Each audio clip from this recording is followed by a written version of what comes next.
남들은 잘 보지 않는 걸 활용해 수익률을 높이려면 어떻게 해야 할지. 수익킬러의 원샷 원킬. 현금과 유가증권이 많은 기업이 수익률을 높인다. 빵! 유가증권이 정확히 뭘 뜻하는 거예요, 교수님? 주식, 기업이 가지고 있는 주식. 그 다음에 채권. 뭐 이것을 우리가 유가증권이라고 하죠. 그럼 기업이 현금과 유가증권을 많이 들고 있는지는 어떻게 알 수 있어요? 재무상태표에서 제일 먼저 나오는 게 현금 및 현금성 자산이라고 하는 계정이 나와요.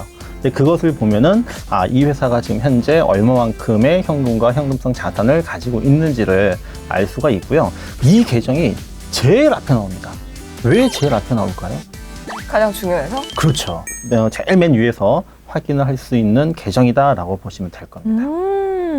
근데 왜 이 현금과 현금성 자산이 많은 기업에 주목해야 되나요? 현금이 많다라고 하는 거는 지금 현재 그 받아야 될 뭐 외상금, 뭐 매출 네. 채권이 원활하게 지금 현재 잘 들어오고 있구나.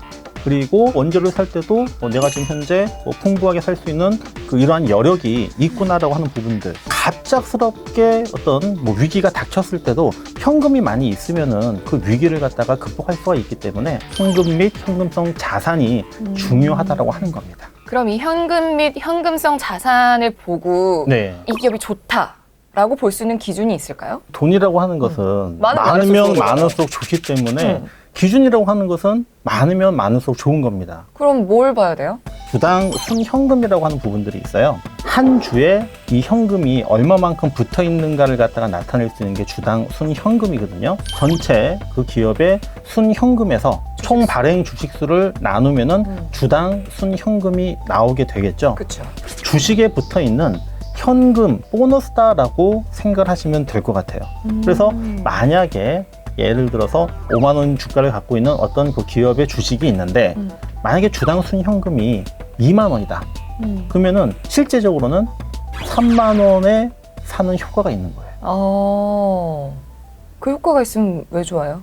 예를 좀 들어드리도록 할게요. 네. 자, 농심 종목이 있는데 작년까지 주가 계속 하락을 했었어요. 그런데 제가 이 현금성 자산의 흐름을 보니까는 지난 2017년도에는 현금 및 현금성 자산이 1,500대였었는데 작년에 3천억대로 늘어나고 올해 상반기에도 계속 늘어나는 흐름들을 보였었거든요. 현금 및 현금성 자산이 이렇게 증가하고 있다면 주가가 이렇게 좀 빠지는 게 이해가 되지 않는다. 그리고 유동부채도 그렇게 늘어나질 않았어요. 그러면은 지금 순현금이 계속 늘어나고 있구나. 그럼 주가는 결국에는 올라가겠구나라고 하는 그런 부분들 속에서 바로 2020년도 최근까지도 주가가 계속 수직 상승하는 흐름들을 만들어냈습니다. 순현금. 이 부분이 증가했었던 것이 가장 큰 주가 상승의 요인이었다라고 봅니다. 앞서서 유가증권도 얘기를 해주셨잖아요. 네. 유가증권은 왜 중요한 거죠? 유가증권이라고 하는 것은 자기 회사의 주식, 자기 회사의 채권이 아니고요. 다른 회사의 주식이나 다른 회사의 채권을 가지고 있는 것을 얘기를 합니다. 그럼 다른 회사의 유가증권을 가지고 있다라고 하는 것은 그만큼 다른 기업에 대한 어떤 투자를 지금 현재 잘 진행을 하고 있고 그 유가증권의 가치가 상승하는 만큼 그 기업의 가치도 상승할 수가 있기 때문에 그래서 이제 유가증권이 많으면 좋고 그리고 또 특히 또 유가증권의 그 질적인 부분들이 만약에 좋아진다라고 했을 경우는 더더욱더 아마 그 회사의 기업 가치는 커질 수 있는 요인이 될 겁니다. 그 부분들을 이제 어디서 확인할 수 있냐면은 사업보고서에 들어가면은 계열 회사 등에 관한 그 사항이 있어요. 거기에 들어가면은 타법인 출자 현황이 나와요. 그래서 현재 이 회사가 다른 법인의 지금 출자, 즉 지금 지분을 가지고 있는지 아니면 새롭게 또 투자를 했는지 이 부분을 알 수가 있습니다.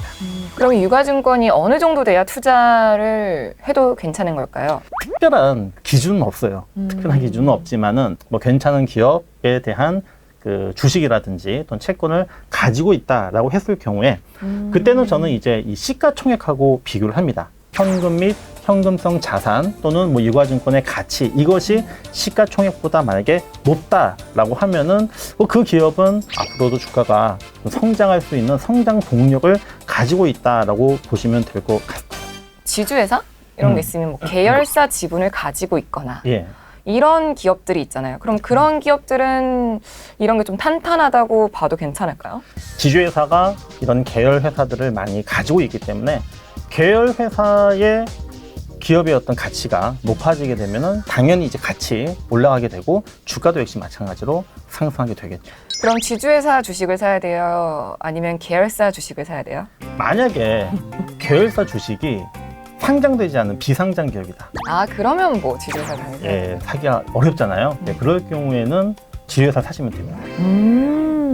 교수님께서 직접 수익 보셨던 사례로 설명을 좀 해주세요. 작년 그 봄에 그 2018년도 이제 사업 보고서가 이제 보통 봄에 나오거든요. 네. 네, 그때 사업 보고서를 보고서 종근당 홀딩스라고 하는 이 종목을 갖다가 발견을 했어요. 그러니까 종근당 홀딩스의 그 자회사들, 똘똘한 자회사들이 많거든요. 계열 회사랑은 좀 상관이 없는 뭐 바이로메드라든가 메지온이라든가 또는 SK 하이닉스까지도 이 지분을 갖다 새롭게 지금 많이 보니까는 가지고 있어요? 예, 보유를 좀 했더라고요. 네. 그래서 뭐 유가증권이 증가하는 부분은 제가 이제 또 다르게 얘기를 한다면은 새로운 어떤 타법인 지분이나 또는 계열사의 기업 가치가 높아지는 부분을 확인을 하고서 이 종목을 그 매수를 했었는데 네. 지난 4월 달에 이때 이제 7만 원대 매수를 해가지고 6월 달에 12만 원대에서 매도를 해서 대략 한 70% 80% 정도. 오, 2달 만에.